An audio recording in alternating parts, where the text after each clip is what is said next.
अयोध्या के श्री राम मंदिर में प्राण प्रतिष्ठा से पहले विपक्ष के नेताओं की ओर से बयानबाजी जारी है।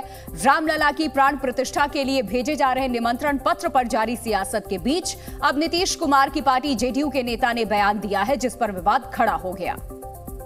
और बिहार के नालंदा में एक कार्यक्रम में शामिल होने पहुंचे जेडीयू नेता कौशलेंद्र कुमार ने कहा कि किसी के बेटे का विवाह है जो हमें निमंत्रण देगा। उन्होंने उल्टे मीडिया वालों से सवाल पूछ दिया कि क्या मुझे निमंत्रण नहीं मिलेगा तो मैं अयोध्या नहीं जाऊंगा। न्योता की क्या जरूरत है? अच्छा, क्या लग रहा है? वो न्योता क्यों दे रहे हैं? किन्हीं के पिताजी का श्राद्ध है कि किन्हीं के औरत बेटा का ब्याह है? अब बताइए। कौशलेंद्र कुमार यही नहीं रुके। उन्होंने आगे कहा कि अयोध्या हिंदुस्तान में रहने वाले सभी लोगों का है, लेकिन कुछ लोग अयोध्या पर कब्जा करना चाह रहे हैं और ये होने वाला नहीं है। दरअसल अयोध्या में रामलला की प्राण प्रतिष्ठा कार्यक्रम में शामिल होने के लिए विपक्षी पार्टी के नेताओं को भी न्योता भेजा जा रहा है, लेकिन इस बीच विपक्ष के कुछ नेताओं की बयानबाजी भी लगातार जारी है। अयोध्या में रामलला की प्राण प्रतिष्ठा के लिए भेजे जा रहे न्योते पर जेडीयू नेता कौशलेंद्र कुमार के बयान पर संत समाज ने कड़ी आपत्ति दर्ज कराई। संत समाज ने विपक्ष के नेताओं के बयानों को मूर्खतापूर्ण बयान करार दिया। श्री राम जन्मभूमि तीर्थ क्षेत्र के मुख्य पुजारी आचार्य सत्येंद्र दास ने जेडीयू नेता के बयान पर पलटवार किया। उन्होंने कहा कि एक अज्ञानी ही ऐसी बातें करेगा। तो इसे मूर्खों की भाषा के कोई महत्व नहीं है। हमारा जो कार्य है, जो सामाजिक कार्य है, जो सम्मान होता है, वो सम्मान के रूप में निमंत्रण पर भेजा जा रहा है। तो वहीं सिद्धपीठ हनुमानगढ़ी के महंत विष्णुदेव दास ने भी कौशलेंद्र कुमार के बयान पर कड़ी नाराजगी जाहिर की। ये संत समाज राम का अपमान और हमारे माता सीता का अपमान और हमारे हिंदू धर्म का अपमान नहीं सहेगा। ये भारत भूमि मेरे राम की है। इतना ही नहीं, महंत विष्णुदेव दास ने कौशलेंद्र कुमार को अंजाम भुगतने की चेतावनी भी दी। प्राण प्रतिष्ठा के न्योते पर जेडीयू नेता कौशलेंद्र कुमार के बयान के बाद इस पर सियासत भी शुरू हो गई है। विपक्ष के नेताओं ने बीजेपी पर राम के नाम पर राजनीति करने का आरोप लगाया। और राजस्थान के पूर्व मुख्यमंत्री और कांग्रेस नेता अशोक गहलोत ने बीजेपी पर राम के नाम पर हिंदुओं को भी बांटने का आरोप मढ़ दिया। हम तो बचपन से राम भगत हैं।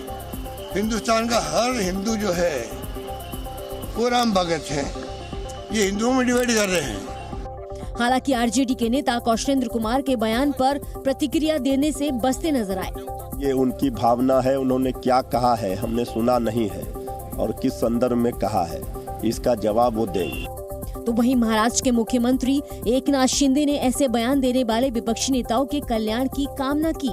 प्रभु रामचंद्र तो सबका बराबर करने वाले, कल्याण करेंगे और 22 तारीख को उनका उद्घाटन भी मंदिर का है। इससे पहले बिहार के डिप्टी सीएम तेजस्वी यादव के भी एक बयान पर विवाद खड़ा हो गया था। अब जेडीयू नेता कौशलेंद्र कुमार के बयान पर सियासत जारी है।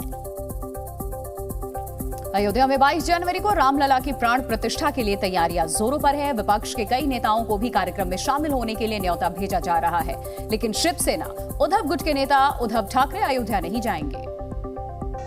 उद्धव ठाकरे नासिक में रहकर पूजा करेंगे और गोदावरी तट पर महाआरती में शामिल होंगे।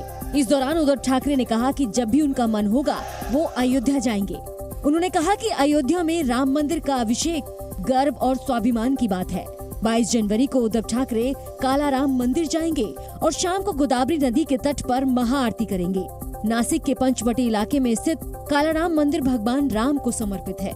ऐसा माना जाता है कि भगवान राम अपने वनवास के दौरान पत्नी सीता और अपने भाई लक्ष्मण के साथ पंचवटी में रुके थे। अगले दिन यानी 23 जनवरी को अपने पिता और शिवसेना के संस्थापक बाल ठाकरे की जयंती पर नासिक में एक रैली करेंगे। तो अयोध्या के भव्य राम मंदिर में 22 जनवरी को रामलला की प्राण प्रतिष्ठा होनी है और इससे पहले ही श्री राम के ससुराल जनकपुर से उनके लिए उपहार पहुंच गया। उपहार को लेकर के जनकपुर के मेयर मोहन शाह अयोध्या पहुंचे, जहां उनका जोरदार स्वागत किया गया। इस यात्रा की शुरुआत जनकपुर धाम के मेयर मनोज कुमार शाह और जानकी मंदिर के महंत रामपतेश्वर दास की अगुवाई में हुई। अपने मेहमान के रूप में, दामाद के रूप में हम लोग पूजे जाते हैं वहाँ जनकपुर में, तो श्री राम जी का ससुराल जनकपुर धाम से हम लोग आए। अयोध्या पहुँचे उपहारों में फल, पकवान, मिष्ठान और जेवरात समेत कई चीजें शामिल हैं। कन्या के घर से जब कोई शुभ कार्य होता है तो वहाँ से मिष्ठान और अन्य चीज़ों को लाने की परंपरा रही है। उसी परंपरा के अंतर्गत ये जनकपुर के महापौर आज हम लोगों के बीच में ये भाव लेकर आए। जनकपुर से उपहार लेकर आए लोगों ने इन उपहारों को श्री राम जन्मभूमि तीर्थ क्षेत्र ट्रस्ट के महासचिव चंपत राय को सौंप दिया। दरअसल बेटी का घर गृहस्थी बसाने के लिए मायके से उपहार भेजने की परंपरा रही है और इस परंपरा के तहत ही ये उपहार भगवान श्री राम के लिए भेजे गए। अयोध्या में प्राण प्रतिष्ठा के लिए होने वाले पूजन का महाप्लान तैयार कर लिया गया है। श्री काशी विद्वत परिषद ने पूजा का प्लान तैयार किया है। अयोध्या के भव्य मंदिर में 17 जनवरी से पूजन कार्य शुरू होगा और सारे अनुष्ठान काशी विद्वत परिषद की देखरेख में होगा। इसके लिए काशी विद्वत परिषद के विद्वानों की एक टीम वहां मौजूद रहेगी। काशी विद्वत परिषद का मार्गदर्शन है इस सारे कार्यक्रम के प्राण प्रतिष्ठा महोत्सव में कि किस प्रकार की पूजन पद्धति चलेगी। काशी विद्वत परिषद के महामंत्री ने जी न्यूज से खास बातचीत के दौरान इसकी जानकारी दी, जिसके मुताबिक 17 जनवरी से पूजन कार्य शुरू होगा और इसी दिन धृताधिवास होगा। 18 जनवरी को अन्नाधिवास होगा। 19 जनवरी को जलाधिवास किया जाएगा। 20 जनवरी को फलाधिवास होगा। 21 जनवरी को प्राण प्रतिष्ठा पूजन में हवन यज्ञ होगा। राम राज्य की परिकल्पना को लेकर के रामलला का प्राण प्रतिष्ठा महोत्सव हो रहा है और इस महोत्सव में काशी विद्वत परिषद की एक अपनी भूमिका है। एक तरफ जहां अयोध्या में प्राण प्रतिष्ठा की तैयारी जोरों पर है, वहीं पूरे देश में राममय लहर महसूस की जा रही है। पीएम मोदी पहले ही आम जनों से 22 जनवरी को घर में राम के नाम का दिया जलाने की गुजारिश कर चुके हैं।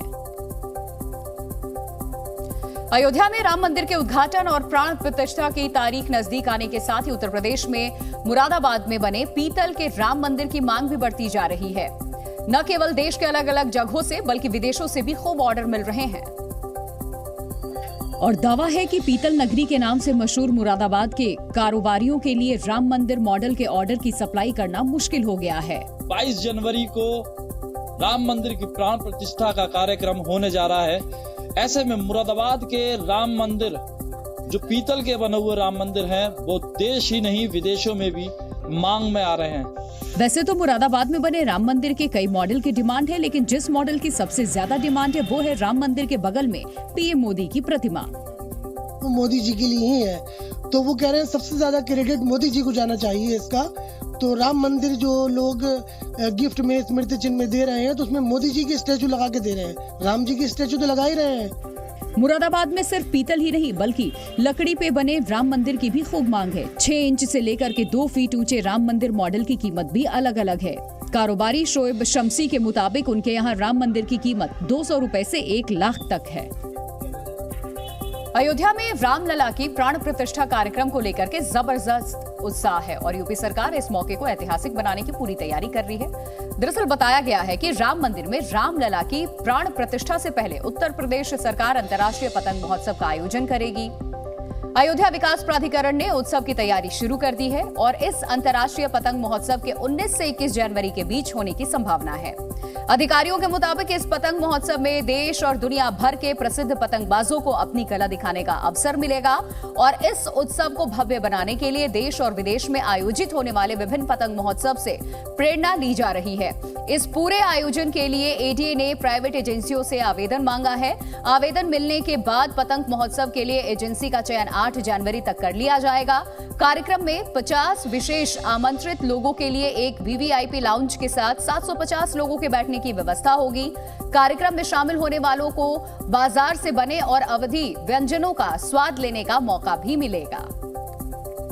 राम मंदिर के लिए पूरा देश उत्साहित है। गुजरात के वडोदरा से अयोध्या के श्री राम मंदिर के लिए रवाना हुआ 108 फीट लंबी अगरबत्ती का रथ राजस्थान के विजयनगर पहुंचा, जहां लोगों ने जोरदार स्वागत किया। और जैसे ही इस अगरबत्ती को लेकर अयोध्या जा रहा रथ विजयनगर पहुंचा, उसे देखने के लिए सैकड़ों भक्तों का हुजूम उमड़ पड़ा।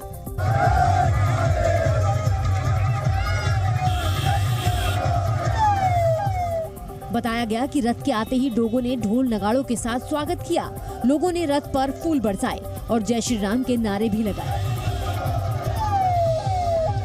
ढोल नगाड़ों के साथ झंडे लेकर भक्त रथ के आगे चल रहे थे, जबकि रथ के चारों तरफ श्री राम से जुड़ी अलग अलग झांकियां थी, जिसे देखने के लिए लोगों की भारी भीड़ उमड़ पड़ी। हर कोई इस दृश्य को अपने कैमरे में कैद कर लेना चाहता था। कोई सेल्फी ले रहा था तो कोई वीडियो बना रहा था। इस दौरान कुछ पुलिस वाले भी मुस्तैद नजर आए। तो गुजरात के वडोदरा के रहने वाले राम भक्त विहा भाई करशन भाई भरवाड़ा ने रामलला के लिए 108 फीट लंबी अगरबत्ती तैयार की और बताया ये गया कि 108 फीट लंबी अगरबत्ती को तैयार करने में 8 महीने का वक्त लगा। इस अगरबत्ती का वजन की बात करें तो 3428 किलोग्राम है, जबकि इसकी चौड़ाई करीब 3.5 फीट है। अगरबत्ती बनाने में गाय के घी और हवन सामग्री का इस्तेमाल किया गया। दावा है कि रामलला के दरबार में यह अगरबत्ती करीब 45 दिनों तक जलेगी और इस अगरबत्ती के जलने के बाद इसकी खुशबू 15 से 20 किलोमीटर के क्षेत्र में महकेगी। अयोध्या में बन रहे राम मंदिर के गर्भगृह में भगवान राम की श्यामल रंग की प्रतिमा स्थापित की जाएगी। श्री राम जन्मभूमि तीर्थ क्षेत्र ट्रस्ट के महासचिव चंपत राय ने बताया कि राम मंदिर के गर्भगृह में रामलला की श्यामल रंग की मूर्ति स्थापित होगी। रामचरितमानस और वाल्मीकि रामायण में वर्णित भगवान राम के स्वरूप के आधार पर राम मंदिर ट्रस्ट ने ये निर्णय लिया। अयोध्या में होने वाले प्राण प्रतिष्ठा कार्यक्रम को लेकर लखनऊ पुलिस मुख्यालय ने पुलिस कर्मियों के लिए एक नया आदेश जारी किया है, जिसमें कहा गया कि प्राण प्रतिष्ठा समारोह में ड्यूटी देने वाले पुलिसकर्मी स्मार्टफोन का इस्तेमाल नहीं करेंगे। ये आदेश 22 जनवरी से 26 जनवरी तक लागू रहेगा। अयोध्या में सीता रसोई राम भक्तों को भोजन उपलब्ध करा रही है। वहीं प्राण प्रतिष्ठा पर आने वाले श्रद्धालुओं के लिए भी खास इंतजाम किए जा रहे हैं। सीता रसोई की देखरेख करने वाले भोलेंद्र ने बताया कि 22 जनवरी को अयोध्या में करीब 40 भोजनालय चलेंगे और जगह जगह पर चाय के स्टॉल लगाए जाएंगे। अयोध्या में डॉक्टरों की कमी ना हो, इसके मद्देनजर 7 जिलों से 75 फार्मासिस्ट की ड्यूटी वहां पर लगाई गई है। सभी फार्मासिस्टों को 15 जनवरी तक अयोध्या पहुंचने के निर्देश दिए गए हैं। साथ ही तमाम जिलों से 100 से ज्यादा डॉक्टरों की लिस्ट भी तैयार की जा रही है।